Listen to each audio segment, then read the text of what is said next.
پھر اسی طرح یہ ہے کہ اگر رات کو جنابت کی وجہ سے غسل کی ضرورت تو اس کے لیے شرط نہیں کہ سحری سے پہلے کیا جائے. مثلا اگر آنکھ دیر سے کھلی تو انسان کے میں تو ناپاک ہوں اور اب تو میں آج روزہ ہی نہیں رکھ سکتی کیونکہ وہ تو پاک ہی نہیں. اگر ناپاک بھی ہے تو کوئی بات نہیں, سحری کھا لیجیے اور نماز سے پہلے آپ غسل کر سکتے ہیں. بہت سے لوگوں کو یہ مسئلہ نہیں معلوم ہوتا جس کی وجہ سے بعض اوقات وہ روزے میں خلل کر جاتے ہیں.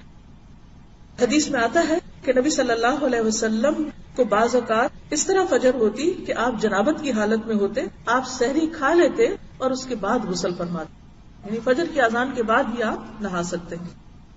اگر کوئی عورت رمضان میں فجر کی اذان سے پہلے حیض سے پاک ہو جائے اور غسل کا وقت نہ ہو تو پہلے روزہ رکھ کر بعد میں غسل کر سکتی. لیکن اگر اذان کے بعد پاکی ہوئی ہے, یعنی بعد میں بھی اسپاٹ لگا ہے اور سورج نکلنے کے بعد آپ پاک ہو رہے ہیں اور نہا رہے ہیں اور روزہ آپ صبح سے رکھ چکے ہیں تو وہ روزہ نہیں ہوتا. حضرت ابوبکر بن عبد الرحمن رضی اللہ عنہ سے روایت ہے کہ میں اپنے والد کے ساتھ حضرت عائشہ رضی اللہ تعالی عنہا کی خدمت میں حاضر ہوا. ہمارے سوال کے جواب میں حضرت عائشہ نے فرمایا, میں گواہی دیتی ہوں کہ رسول اکرم صلی اللہ علیہ وسلم احتلام کی وجہ سے نہیں بلکہ جماع کی وجہ سے حالت جنابت میں صبح کرتے پھر غسل کیے بغیر روزہ رکھتے.